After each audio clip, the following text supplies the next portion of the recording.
For 2 years, Nia Robinson had been invisible. That was exactly how she wanted it. In the bustling district of Itaewon, Seoul, where luxury cars lined the streets and billion-dollar deals were made behind tinted windows, Nia moved silently between tables, carrying trays and pouring drinks. No one looked at her twice. To the wealthy customers of the Imperial Orchid, she was just another black immigrant waitress trying to survive at all cost. And she preferred it that way. Because if anyone discovered who she really was, she wouldn't just lose her job. She could lose her life, too. 2 years earlier, Nia had been one of the youngest international business negotiators in Africa. Born in South Africa and educated in London, she had built a reputation for solving impossible corporate disputes. Governments sought her advice. Companies paid millions for her expertise. Then everything collapsed at some point. A multinational corporation called Orion Global accused her of leaking confidential information. The evidence appeared undeniable. Her accounts were frozen. Her licenses were revoked. Her name was destroyed across international media. By the time Nia realized she had been framed, it was too late. Nobody listened. Nobody cared. The woman once celebrated as a rising star disappeared from public life. And now she spent her nights carrying wine bottles to rich men who would never imagine she once negotiated contracts larger than their entire companies. Nia had learned one painful truth. The higher people climbed, the harder they fell. So she stopped fighting, stopped dreaming, stopped believing justice existed. Until one rainy Thursday evening changed everything. The Imperial Orchid had never been this heavily guarded. Black SUVs surrounded the building. Armed men stood near every entrance. Even the restaurant manager looked nervous. The staff whispered among themselves. Only one name kept appearing. Park Tae-Jin, the Dragon of Seoul, the most feared Korean Mafia boss in the country. Officially, Park Tae-Jin was a billionaire investor. Unofficially, he controlled entire shipping networks, casinos, security companies, and businesses stretching from Busan to Singapore. Politicians feared him. Corporate executives respected him. Criminals avoided crossing him. And tonight, he was coming to the restaurant. The entire establishment had been reserved for a private meeting. Nia Robinson intended to stay invisible. That plan lasted less than an hour. At precisely 8 p.m., Park Tae-Jin entered. The room fell silent. He wasn't loud. He wasn't flashy. He simply carried the kind of authority that made people straighten their backs when he walked by. His tailored black suit looked simple. His expression looked calm. But his dark eyes missed nothing. 2 American executives soon joined him. Representatives from a powerful technology company seeking a partnership worth hundreds of millions of dollars. A translator named Julian Park sat beside them. The negotiations began. Nia served drinks and quietly moved around the room. Then something caught her attention. Julian's translation. At first, it seemed insignificant. One phrase here, one sentence there. But the more she listened, the more her stomach tightened. Julian wasn't translating. He was manipulating. When the Americans offered a partnership, Julian presented it as a demand. When they expressed flexibility, he translated arrogance. When Park Tae-Jin proposed cooperation, Julian translated weakness. Every sentence increased tension. Every word pushed both sides closer to conflict. Nia nearly ignored it. Not her business, not her problem. She had learned that lesson years ago. Yet something felt familiar. The same calculated deception. The same hidden agenda. The same strategy used to destroy her life. She listened more carefully. Then she heard the sentence that changed everything. One American executive smiled and said, "We're honored to work with Mr. Park." Julian turned toward Park Tae-Jin and translated, "They believe your company cannot survive without them." Nia froze. That wasn't a mistake. That was sabotage. Deliberate sabotage. She looked around. Nobody else understood Korean and English well enough to notice. Nobody except her. For several seconds, she fought with herself. Stay quiet. Walk away. Protect yourself. But another voice spoke louder. If you stay silent now, you'll regret it forever. Her heart pounded. Her palms sweated. Then she made a decision. The most dangerous decision of her life. Before we find out what happened next, please take a second to support the channel. If you enjoy powerful Afro-Korean dramas filled with betrayal, revenge, billionaires, and shocking twists, make sure you like this video, subscribe to the channel, and share this story with a friend who loves cinematic storytelling. Now let's see what happened when a black waitress risked everything to warn one of the most feared men in Seoul. As she poured wine beside Park Tae-Jin, she leaned slightly forward and whispered in fluent Korean, "Your translator is lying." The words were so soft that nobody else heard them. But Park Tae-Jin did. His hand stopped moving. For the first time that evening, surprise flashed across his face. A black waitress speaking flawless Korean. That alone was unexpected, but her warning was even more shocking. He glanced at her. Nia immediately looked away and continued serving.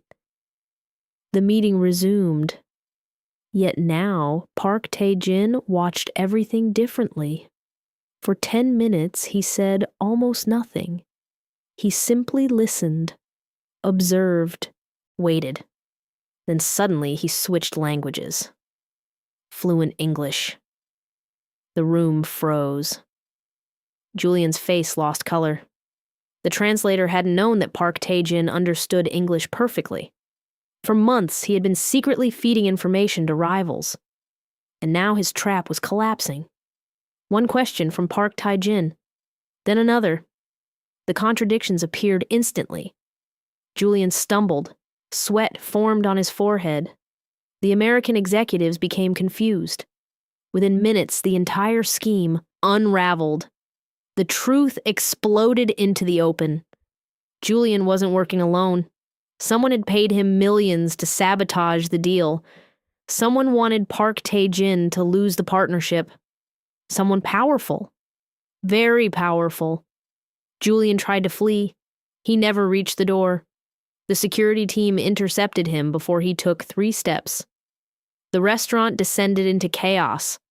And through it all, Park Tae-Jin kept staring at one person. Nia, the waitress who had saved him. An hour later, the restaurant was empty, except for Park Tae-Jin and Nia. She sat across from him in a private room. The position felt absurd.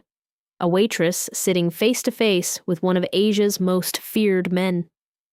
"You speak Korean," he said calmly. 6 languages. His eyebrow lifted. "You understand international negotiations?" Nia remained silent. You knew exactly what Julian was doing. Still silent. Then Park Tae-Jin smiled slightly. "The question is, why a woman like you is carrying the trays?" Nia's chest tightened. He wasn't stupid. People like him became powerful because they noticed details others missed. So she told him part of the truth. Not everything. Just enough. The destroyed career, the false accusations, the public disgrace, the disappearance. When she finished, the room became quiet. Park Tae-Jin leaned back, then asked one question. "Who framed you?" "Orion Global." For the first time, genuine surprise crossed his face, because he knew that name. "Very well." Orion Global wasn't merely a corporation. They were one of his biggest enemies. 3 years earlier, they had sabotaged several of his business ventures across Asia. Millions had been lost. Evidence had vanished. Witnesses had disappeared. And somehow, they always escaped consequences. Park Tae-Jin stared at Nia. A strange realization formed in his mind. The same enemy who destroyed her life had just tried to destroy his deal. This wasn't a coincidence. This was war. The next morning, Nia expected to be fired. Instead, a black luxury sedan arrived outside her apartment. Inside sat one of Park Tae-Jin's men. "The boss wishes to see you." She almost refused. Almost, but curiosity won. Hours later, she found herself inside a private skyscraper overlooking Seoul. Park Tae-Jin stood before a wall of glass, waiting. Without introductions, he handed her a folder. Nia opened it. Her hands began shaking. Inside were documents she had spent 2 years searching for. Financial records, emails, transfer logs, evidence. Real evidence. Proof that Orion Global had framed her. Proof that executives fabricated the accusations. Proof that her destruction had been planned. Her eyes widened. "How did you get this?" Park Tae-Jin looked toward the city. "I've been investigating them for years." Nia could barely breathe. The truth she thought she'd never find was suddenly sitting in her hands. Then came the plot twist. "The person who ordered your downfall is coming to Seoul next week." Nia looked up. "What?" Park Tae-Jin slid another photograph across the table. Her blood turned cold. The image showed Victor Hale, the executive who had orchestrated her professional execution. The man responsible for destroying everything she built. And he was coming to Seoul. For the next 7 days, Nia worked alongside Park Tae-Jin's team, gathering evidence, tracking transactions, connecting hidden accounts. The closer they got to the truth, the uglier the picture became. Orion Global wasn't merely corrupt. They operated like a criminal syndicate. Bribery, extortion, corporate espionage, political manipulation. Entire governments had been influenced. Entire industries controlled. Then came another shocking discovery. Julian's betrayal had been a distraction. The real target wasn't the business deal. The real target was Park Tae-Jin himself. An assassination had been planned. During Victor Hale's visit, the translator's sabotage was designed to create conflict and weaken security beforehand. The moment Nia heard this, everything changed. This was no longer about revenge. It was survival. The truth was finally about to come out. If you're still watching, you're officially part of this channel's family. Type A in the comments and make sure you've subscribed, because the biggest plot twist of the story is coming right now. The confrontation happened inside a luxury hotel during an international business summit. Hundreds of influential guests attended. Media cameras filled the halls. Victor Hale arrived smiling, confident, untouchable. He believed nobody could touch him. Then the giant screens behind the stage activated. At first nobody understood. Then documents appeared. Bank transfers, secret communications, witness testimonies, recorded conversations, evidence, thousands of pieces of evidence. The audience watched in stunned silence. Victor's smile vanished. Reporters rushed forward. Executives panicked. Investors began calling their lawyers. Within minutes, the empire he spent decades building started collapsing. But the final twist stunned everyone. Nia walked onto the stage, alive, visible, and no longer hiding. The woman Orion Global buried had returned. She calmly explained everything, every lie, every manipulation, every crime. The room erupted. Victor attempted to escape. Authorities were already waiting. For the first time in years, he looked afraid. And for the first time in years, Nia smiled. 3 months later, Seoul looked different. Or perhaps Nia did. Her reputation had been restored internationally. Multiple governments cleared her name. Companies that once rejected her now begged for meetings. But the biggest surprise came from Park Tae-Jin. He offered her a permanent position, not as an employee, as a partner. The head of a new international negotiations division overseeing his global expansion. The salary was enormous. The influence is even greater. Nia stared at the contract. Then she laughed softly. 2 years earlier, she couldn't afford rent. Now one of Asia's most powerful men was offering her a seat beside him. Life had a strange sense of humor. "You saved my business," Park Tae-Jin said. She smiled. "You saved my life." He nodded. "Then we're even." But they both knew that wasn't true, because something deeper than business had formed between them. Not romance, not yet. Something stronger. Trust. The rarest currency in a world built on betrayal. As Nia stood beside the skyscraper window overlooking Seoul's glittering skyline, she finally understood something. The people who framed her thought they had erased her. The people who betrayed her thought she would disappear. The people who underestimated her saw only a black waitress carrying trays through a luxury restaurant. What they never realized was that strength doesn't vanish when someone destroys your title. It waits, silent, patient, hidden, until the right moment arrives. And when that moment finally comes, the comeback is always louder than the downfall. Far below, the lights of Seoul stretched endlessly into the night. Nia Robinson looked toward the future. No longer invisible, no longer afraid.